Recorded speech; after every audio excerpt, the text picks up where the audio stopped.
কে চায় না ভালো থাকতে? কে চায় না পরিবারকে ভালো রাখতে? কে চায় না ধনী হতে, সফল হতে? আমি চাই, চা তার বন্ধু চাও, তার শত্রুও চাও। আপনার বাবা চেয়েছিলেন, তাও দাদাও চেয়েছিল, কিন্তু কেউ কি পেরেছে? খোঁজ নিয়ে দেখুন, তারা কেউ কি জিতেছে জীবনের এই খেলায়? না, দেখলেন তারা কেউ জিতেনি। কিন্তু তাই বলে কি আমি আপনিও পারবো না? না না না, আমি জিতে দেখাবো, আমি অবশ্যই জয়ী হব। তারা কেউ জিতেনি, কারণ তাদের কারো সেই ক্ষমতাই নেই। তারা শুধু মুখেই বলে, বাস্তবে আসলে শুরুই করে না। কিন্তু আমি শুরু করব। আজ এই মুহূর্ত থেকে শুরু হবে আমার লড়াই। লড়াই হবে সময়ের সাথে, লড়াই হবে অলসতার সাথে, লড়াই হবে অজুহাতের সাথে, লড়াই হবে জয়ের সাথে, পরাজয়ের সাথে, লড়াই হবে আমার নিজের সাথে।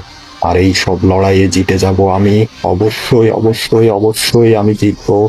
না সময়ের অভাব, না অলসতা, না অজুহাত, না ভয়, না পরাজয়, কিছু থামাতে পারবে না আমাকে। কারোর ক্ষমতা নেই থামানোর, কারোর না।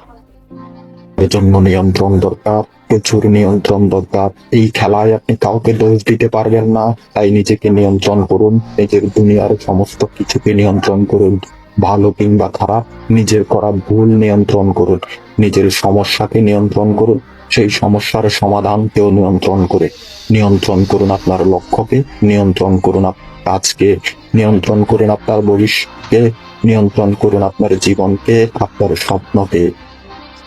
এটা অবশ্যই সম্ভব। কি পেতে পারেন আপনার স্বপ্নের জীবন? তার জন্য আপনাকে কিছু নিয়ম বানিয়ে তার অনুযায়ী কাজ করতে হবে। কাজ করতে হবে প্রতিদিন, প্রতি সপ্তাহে, প্রতি মাসে। হেরে গেলে আবার শুরু করবেন, আবার হারবেন, আবার শুরু করবেন, আবার আবার আবার সিংহের মতো যুদ্ধ করে যেতে হবে নিজের মনের সাথে, নিজের জীবনের সাথে।